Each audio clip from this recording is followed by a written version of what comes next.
Let me see what time we got here.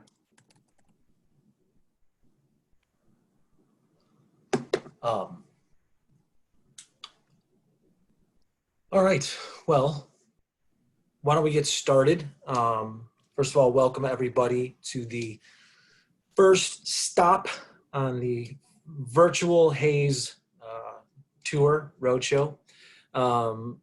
Thank you everybody for joining today, and we're going to be talking about your district's assets and the complete life cycle of that. We have a special guest on the panel today, and I'm going to introduce her in just a few seconds here.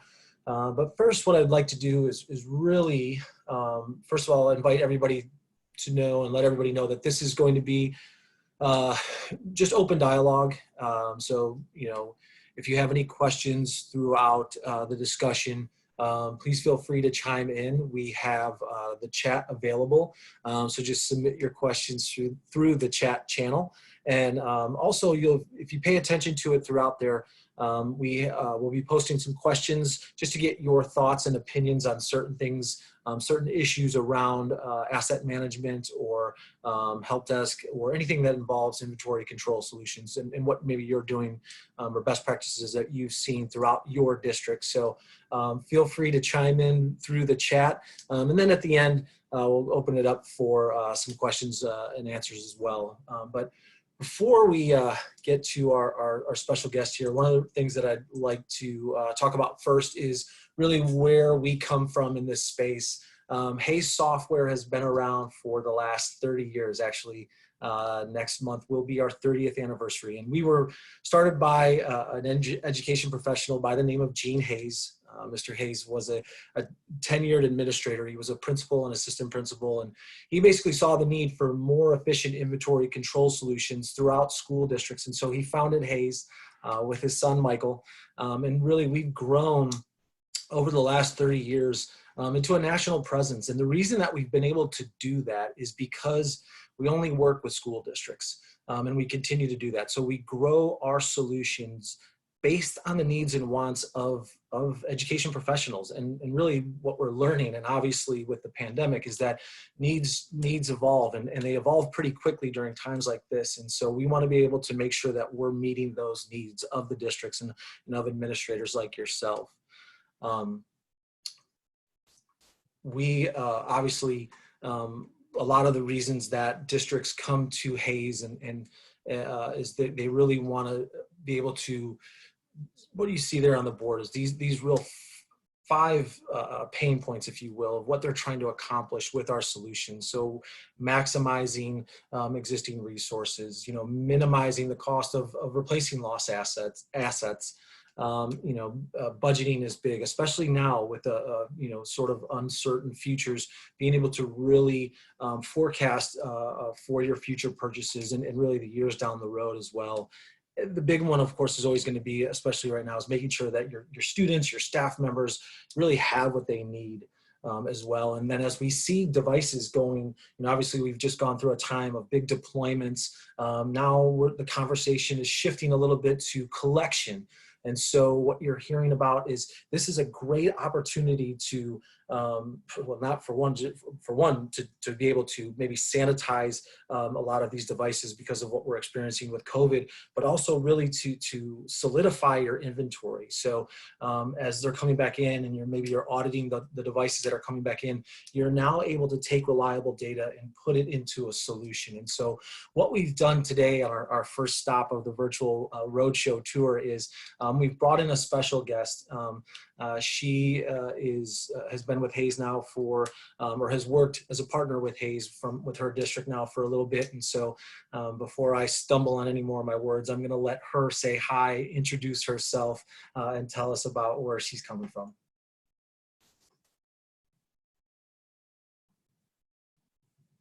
So hello, as you can see on the screen, my name is Debra and I'm with Willis Independent School District Technology. We started the process, gosh, I guess a year ago, a little bit earlier, maybe April a year ago, of buying both TipWeb IT and Get Help. Implemented that because we were implementing a one-to-one at our high school, and we needed some very accurate ways to be able to track those devices. And our spreadsheet connected to spreadsheet was just getting tiresome. So we embarked on this and appreciated the fact that it was also connected to our a help desk system, so that way we could track repairs and inventory that way too. So that's where I'm coming from. Willis is well, I guess it depends on your perspective. I'm going to say we're a medium-sized district, depending on which way you're looking at it, north of Conroe or in the Houston area. So that's me. Yeah. Well, thank you, Deborah. We're very excited and very grateful that you've joined us today for this panel and this discussion around asset management. And really what we've been, I guess, we've been seeing through all of our conversations, with Debra and with, other administrators and technology directors and their teams across the country is we're starting to get a clearer picture of what this life cycle is starting to look like. So, as COVID started, there was mass deployments for school districts. Some had already begun a one-to-one, and some were rushed quickly into deployment in a one-to-one that they weren't necessarily ready for. And so there was, one, an appreciation for an asset management system. And then two, there was also a recognition or districts recognizing the need to have one. And we've heard that again across from several directors throughout the country as we talk to them. So that life cycle that we're seeing is one, at first it looked like being able to deploy your assets out, getting them in hands properly of the students and the staff members. And then now that they're in those hands of the students, how are we going to help? How are we going to support those devices? How are they going to raise their hands? What systems are they using? What systems do they have in place for them to raise their hands and let us and let the technology teams know that they need help, that things are broken. So now then you're seeing a shift into having that help desk system, that ticketing system that really truly complements your asset management system for the district. And now, again, that shift is we get into summer and, we're seeing that change over to already thinking again, to the next school year is, well, how do we bring that inventory back in? And now that we're bringing that inventory back in, do we have a system to bring that into so that we can capture all of this data properly and then utilize it going forward? And those are the things that we're going to talk about today. And as I said before, please, encourage you to ask questions in the chat as well. Now, some of the first areas that we are going to focus on is obviously, as I talked about, is really being able to track those devices beyond the classroom. And one of my first questions for you, Debra, is, could you imagine, or what would that look like for you if you had to actually track the devices without a software? So we were tracking our assets without an official asset software. Our business information system had gone through, I'm going to say 2 or 3 software changes. And during that time in their transitions, the integrity and the accuracy of assets was a little iffy. So in the technology department, we were using spreadsheets, and a spreadsheet, even if you have a Google sheet that you're sharing, it somehow, there was a spreadsheet for this and then a spreadsheet for that, and then they didn't cross-reference or didn't get updated. It was kind of a nightmare. So that was our reason. Of course, we feel so very lucky that we chose this a year ago. We did not have a crystal ball to know how badly we'd need it right now. And it has been a lifesaver.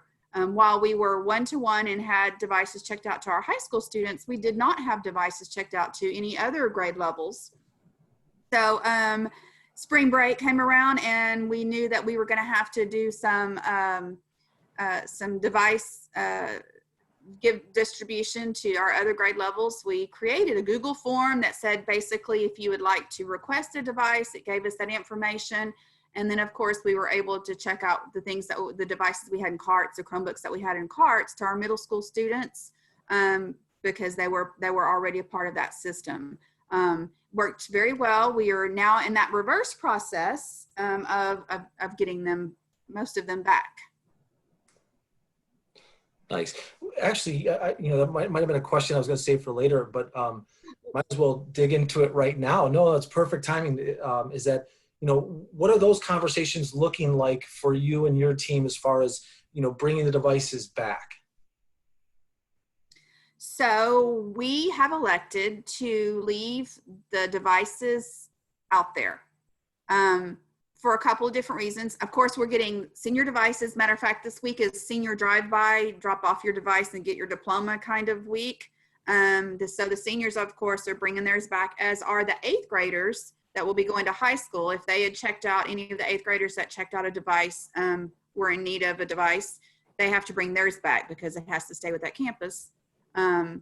So those are coming back. The rest of them are for all students that are returning next year, they're allowed to keep them through the summer. Part of that for us was sanitary purposes, or the disinfecting purposes that y'all kind of talked about. It would stay in their home as this some of this passed. And the other part of it is that with, and I'm sure some of you are in the same boat, you're probably looking at buying devices maybe with the CARES Act funding that is now coming around. And so with that funding and some other plans that we had, we're going to be purchasing and processing a lot of devices this summer to get ready for whatever kind of blended learning we're facing in the fall. So because of all that responsibility, we're going to let the devices that are out there for returning students stay out there. What are some, and you kind of touched on this already a little bit, but what are, I guess, maybe the biggest change, or some of the biggest changes that you've seen or had to deal with since all of the remote learning has begun in your district? So one of the challenges for us was, okay, now we have devices out there, but how do we, something's going to break, or parents are going to need support. Kids are going to need support. And what does that look like? How do we provide them that support technology-wise or software-wise? And I think I mentioned before, we have the Get Help desk system. So through a Google form, we were able to make it available for parents and students to fill out information. And then that form generates an email that goes into Get Help. So it creates a work ticket, and depending on the information in that work ticket, who it's assigned to and who addresses it, whether if it's a question about accessing a certain software, or Google Classroom or Canvas or any of the software type things, it goes to one set of people, of the instructional technology people. If it's my Chromebook is having this issue or that issue, we do a little troubleshooting there. Of course, we didn't do any repairs. It basically boiled down to, if it's not something that we could help them fix over the phone, they swapped it out, which was another nice thing to be able to track. Hey, they brought that one in and they're taking another one out. So that's another tracking thing that we did through TipWeb IT. So that was one of our challenges for sure. Yeah, definitely. In some of the things that you're talking about in your current situations and challenges, we know that districts use a lot of different systems. And we hear that a common phrase that we hear is being able to have that single pane of glass. And so integrations is obviously a very important part of what we do here at Hayes, because we know that's important to school districts. What are some of the systems that you've seen maybe that we've been able to integrate with, or have been most important for you? Well, of course, my E-rate tracking has been a lot easier now that I have something that's consistent and that has the information in it, and so easily to run reports. We are maybe a little, I don't know, possessive with the data is what I'm going to say. My administrative assistant, who helps me so much so, she is actually our asset queen. She doesn't want anybody else to touch it or enter it. You know, she's very particular, and that's because too many people do, you have differences and mistakes. So, for instance, in the collecting of the devices that we are collecting, We've been able to run reports and put them in spreadsheets for those campus principals that are having that interaction with that student and that faculty member that may be returning equipment, and has all the information there in a spreadsheet without giving them rights and having to do training at this time where it's not conducive, and getting all that rolled out with the Hayes software. Does that make sense? So it's given us Absolutely an easy way to give the information to the people who are the closest to dealing with the situation now. So that has been super helpful. I did see a chat pop up about how we allowed parents to do it, and there we literally a Google form with the right information. You have to decide what information you want or what information you're going to be able to respond to, and it just generated that information into an email that went straight into Hayes. So it was pretty simple. I love it, Debra. You make my job a lot easier when you're going right to the chat window before I can get there. So no, that's perfect. But in as much as you know, I want to recognize who is actually the person who is monitoring our chat, and I'll let her introduce herself and say hi out there. Kristen, if you want to chime in and just kind of say hi to everybody and tell us what's going on out there. Hey, my name is Kristen Burrows. I've been with the company for almost 5 years now, and yeah, I'm excited to be here. I'm on the chat moderating, asking some questions. So please feel free to just chime in, answer my question, or ask your own question. Definitely here to share best practices and probably pick Debra's brain a little bit more than she wants to, but keep the communication going back and forth would be awesome. So feel free to chime in at any time. Awesome. Thank you, Kristen. So, you know, what we've already been hearing a lot of from Debra is you know, how, you know, the utilization of TipWeb IT, our asset management solution, how you're able to track your assets through as they have been deployed out, the thought process of you know, really thinking forward to their life cycle history, and then being able to collect the ones that are coming back in versus the ones that are staying out there. So, and you've touched on a little bit now about that support, the support side now as we move through that life cycle. But let's dig in a little bit deeper there. How's your team? How are your technicians adapting to, you know, to this new environment?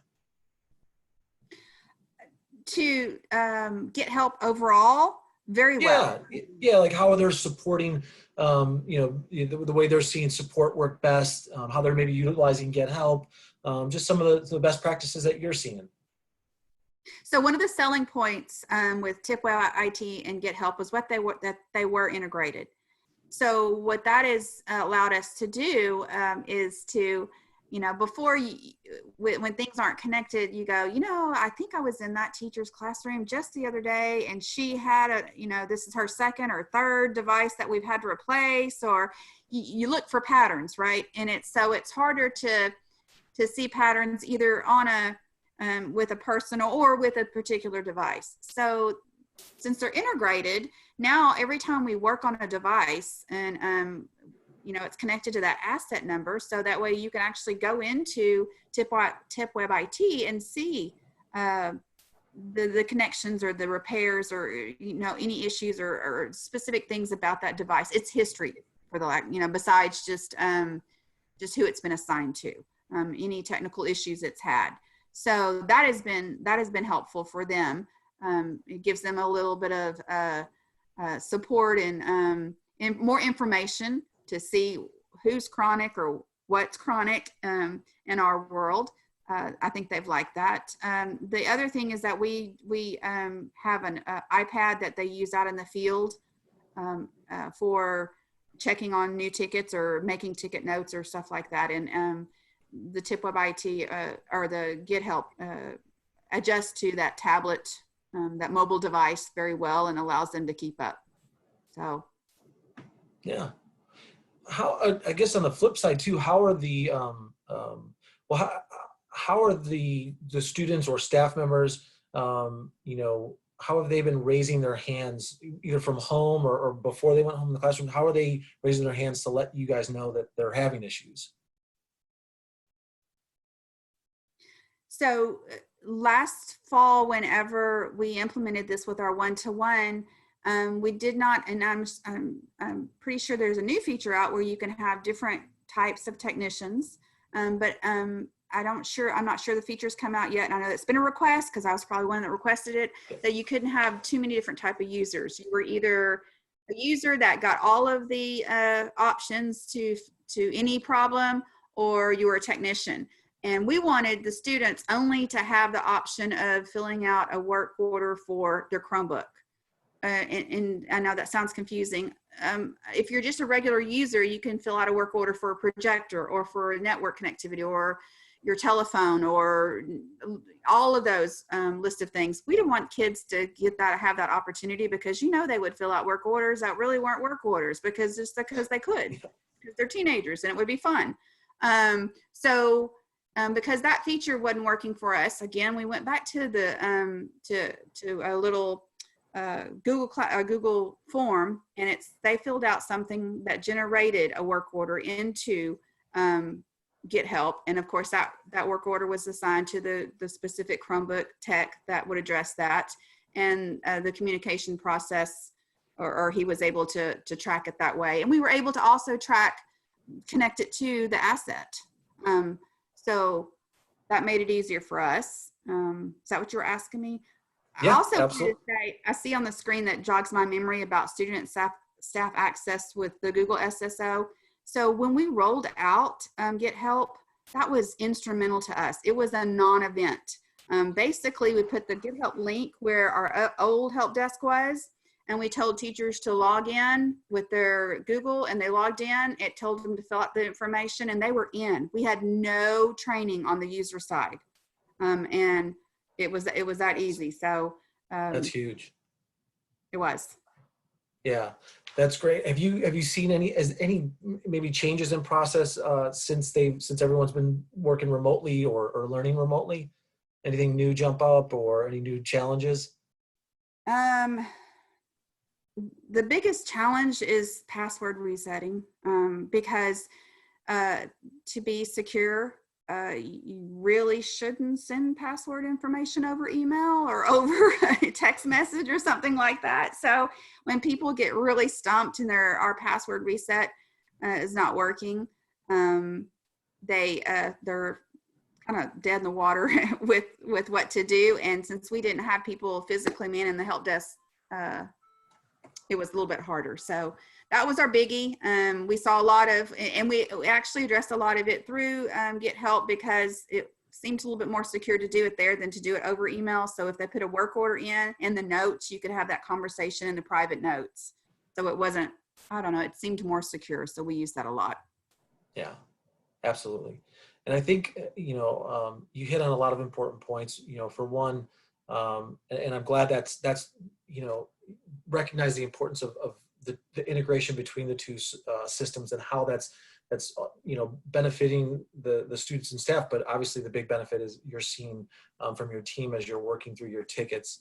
And then of course, the way things worked for you in the district through that integration with your SSO, in order for the teachers really it sounded like a pretty seamless transition over into Get Help, to where they just were able to get into that user portal and then really kind of guide them and really creating the tickets from there. Yes. Yeah.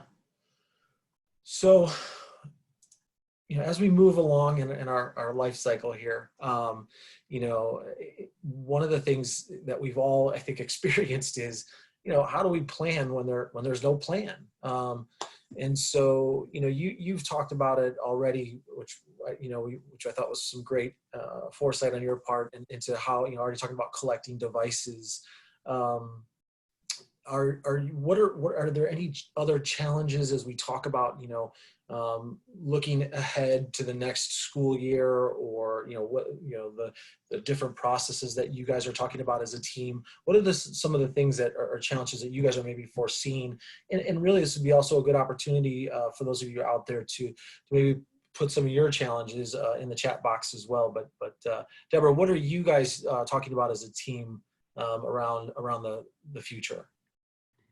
So one of the things, and I'm anxious to hear what other people are doing and saying, because we're just trying things as they come and trying to find the, whatever fits. And of course, borrowing and stealing from anybody else who has a better idea. But one of the things that's on our mind is when the kids come back in the fall, there's going to be some devices that are not working appropriately or that need to be updated or fixed or something. So how do we manage that? We also used Tip of IT to track the occurrences of breakage. So there's some conversations going on in our district about what kind of policy are we going to make for damaged hardware that comes back. Is that, what kind of is there going to be charges? Is there, what kind of repairs? Just a lot of, how is it going to look? Not only are they all going to be workable, because you have to know there's probably some out there that are not working, and they're just going to not work all summer. And then we've got to figure out, okay, if that's a lot of them, what does that look like?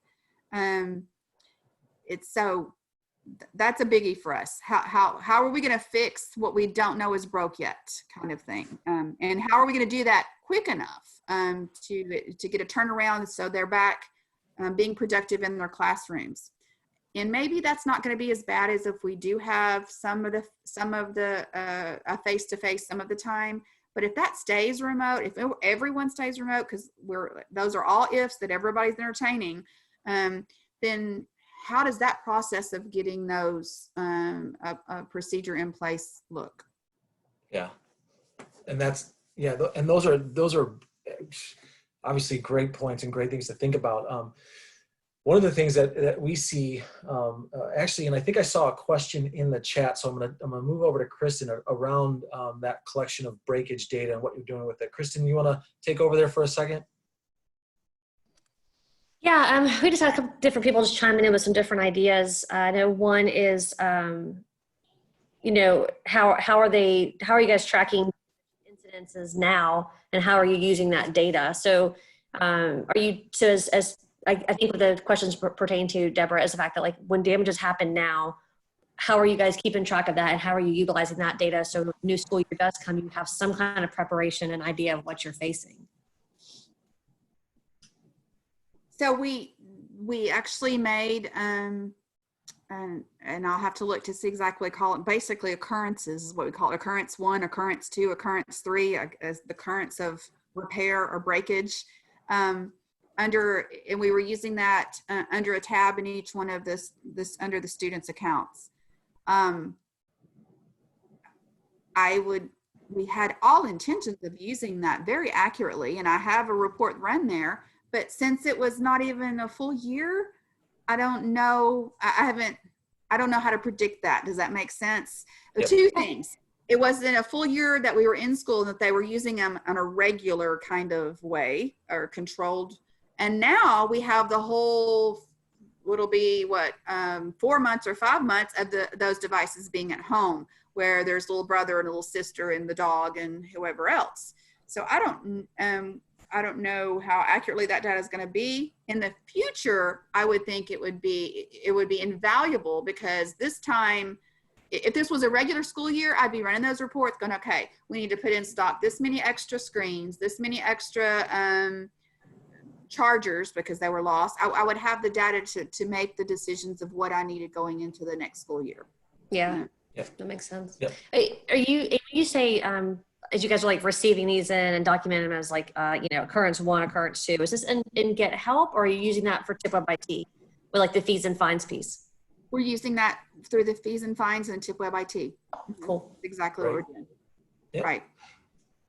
Gotcha. Because you even in our situation, how we've had it structured, the first occurrence is free. But you're still tracking that, because if you don't know that there's been a first occurrence, then you won't know that there's been a second. So does that make sense? Absolutely. Yeah. Absolutely. Yep. And that's a great point. And as we were even talking about the damage, one of the other things that we're talking about when we're, talking about collection of these devices is obviously with the big issue of COVID and the viruses that districts we've heard that they're facing is that challenge of how do we clean these devices? How do we clean our schools before they come back? And so, and I think this is a good example of us, what we talked about, Debra, before is, and you talked about, how we grow our software and listen to what we call feature requests from districts. And that's how we continue to build and grow. Well, this was more than just a feature request. This was an actual service that we decided that we needed to come up with as a company about how we can really help and work with districts to sanitize the devices, to sanitize the facilities, the classrooms. And so we've come up with a service that where we send teams out where they, on the collection days, they collect the devices, set them aside, and then we have our teams go out and actually sanitize thoroughly through, our teams are CDC and WHO approved and the stuff that they're using because of what you've talked about is you've got those kids out there that like to chew on their devices or snack on their devices, if you will. And so, it's very important that our teams are using those, EPA approved green chemicals for the facilities, for the devices as well. And so this is something that, we can touch on more at the end when we introduce everybody in our Southwest region. If anybody has any questions around there, obviously this is something that we can reach out and talk to more about as well. But yeah, I think a lot of the stuff that we've focused on today is really, being able to maintain that healthy data now. So we've seen, Debra, you've been fantastic talking about all the processes that you guys have been putting in place, the importance of having that solution, that system, that asset management system, and now the help desk as well. Are you guys, as far as inventory audits go, is this something that you guys, had planned to do if, when school comes back? Are you guys, conducting physical inventory audits in the district of your assets? Well, we had planned to. Matter of fact, because of all the changes and the lack of integrity of our data, we had already really started that process in February. So we were targeting, for instance, our K1 and 2 classes all have iPads, and they belong to the classroom. But they had not been labeled nor inventoried in any kind of location way, if that makes sense. So we had started, Samantha had started going out and spending a day at each campus and just inventorying that collection, where they really were living. She checked them out to the official teacher whose classroom that they were living at, if that makes, or that they were assigned to. So an audit, it was an audit and a cleanup at the same time. So we probably wouldn't have gone back and audited those because we just recently touched them and cleaned them up as far as, the data. But we did have intentions of auditing the other hardware that's been a long time, projectors and physical desktops. That was our biggie. Nice. And I want to go back to that sanitization question. Is this something that you guys have talked about as either on a school-wide level or just your team alone about how to either sanitize the devices or the school as the students come back in? So prior to this, when we were researching one-to-ones, the districts that were giving us advice had told us that the worst thing ever in a one-to-one were the cases. They were like, oh my gosh, every year the cases come back. They're so gross. There's all kind, and I don't even want to look at them. I can imagine, especially now that they've been home for so long. So we hadn't finished discussing how we were going to address just cleanliness of those devices, especially the ones that are need to be reassigned. There needs to be some kind of sanitation or some kind of way to assure the next child is going to get something that is germ-free and clean or cleaner than usual. So we right. And some of that was because it was our first year. We were waiting to see how bad it was in collection. So again, that's something still on our mind. The ones that are coming back from the 8th grade and the 12th grade, we are looking at ways that we need to isolate them and make them less harmful or the best that they can be whenever we do distribute them to the next group of students. Yep.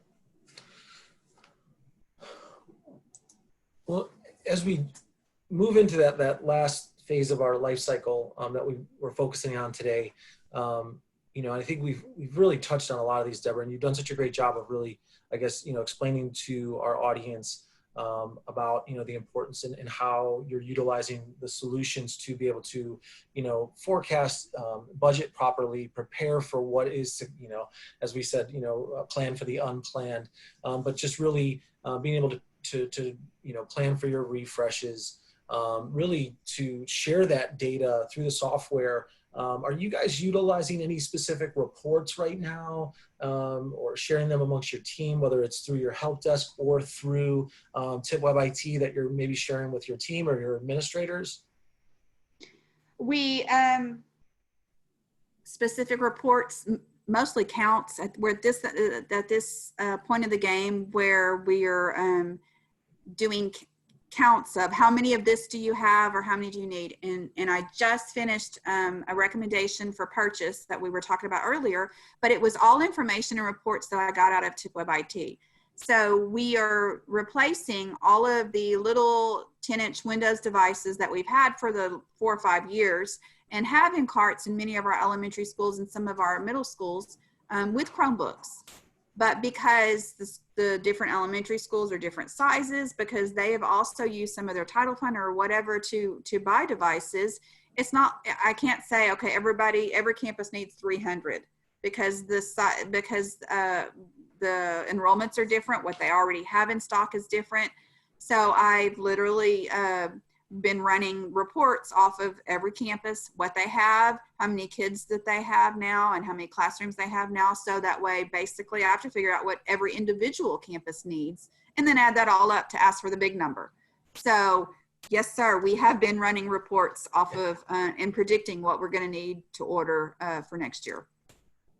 Awesome. That's awesome.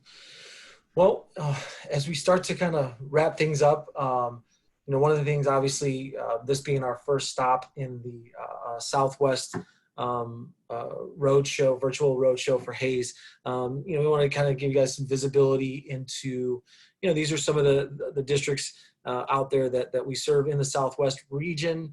You know, some of the highlights, of course, there's Willis right there, Debra.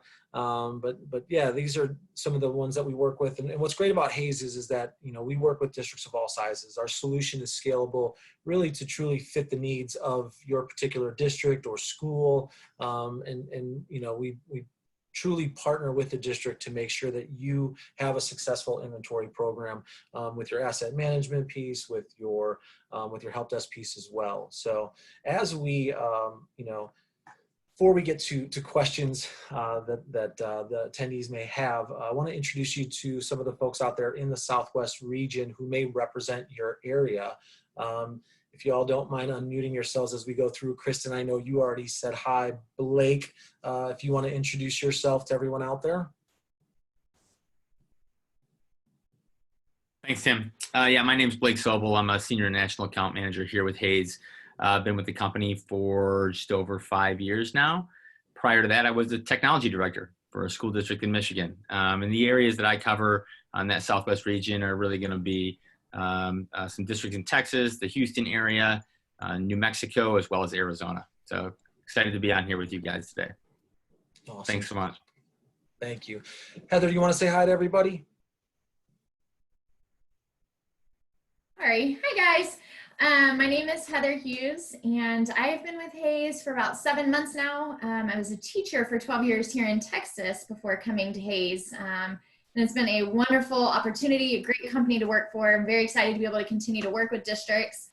And I also wanted to mention, we have a person who is also on the call with us that didn't get his picture up on the screen. And so I wanted to have Chris go ahead and introduce himself as well.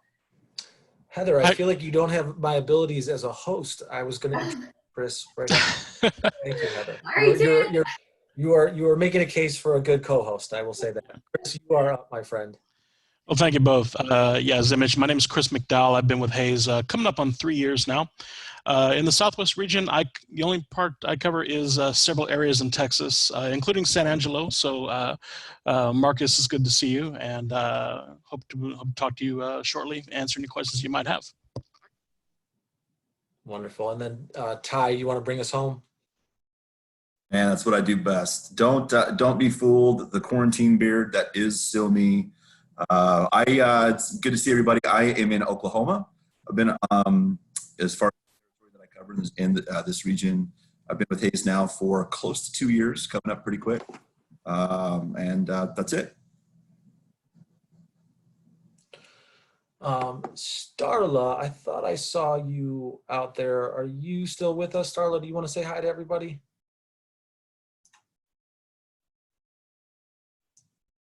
I think Starla may have jumped off, and in that case, I just will let everyone know that Starla Langston, she has been with Hayes for she is been with us for I think 15 years. If anybody else knows that exact number, please let me know. But Starla is she's wonderful. She's been with Hayes for a long time. She's really been a huge part of this company's growth in the Southwest region as well. And so if you need to reach out to Starla as well, please do as well. And so as we wrap this up, I will just turn and pivot one last time to Kristen to see if there's anything else from the chat, or if at this point anybody wants to maybe unmute themselves and ask any questions for the Hayes folks, or of course Debra, please go ahead at this time.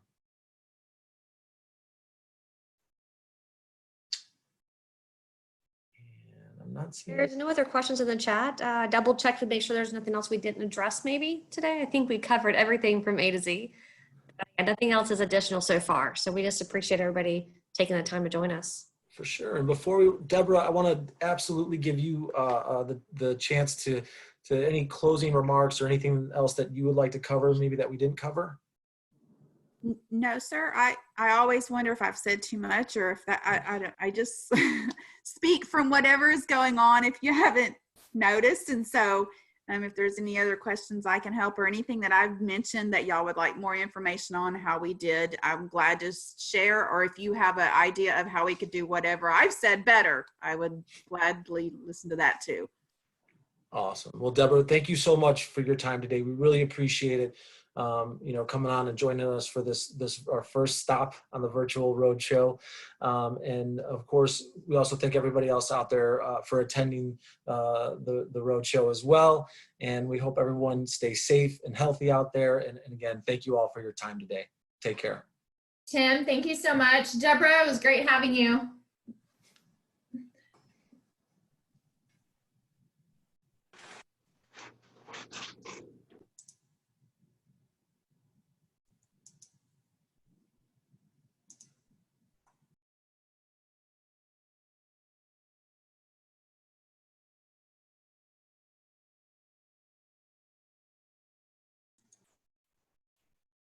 Well, thank you guys.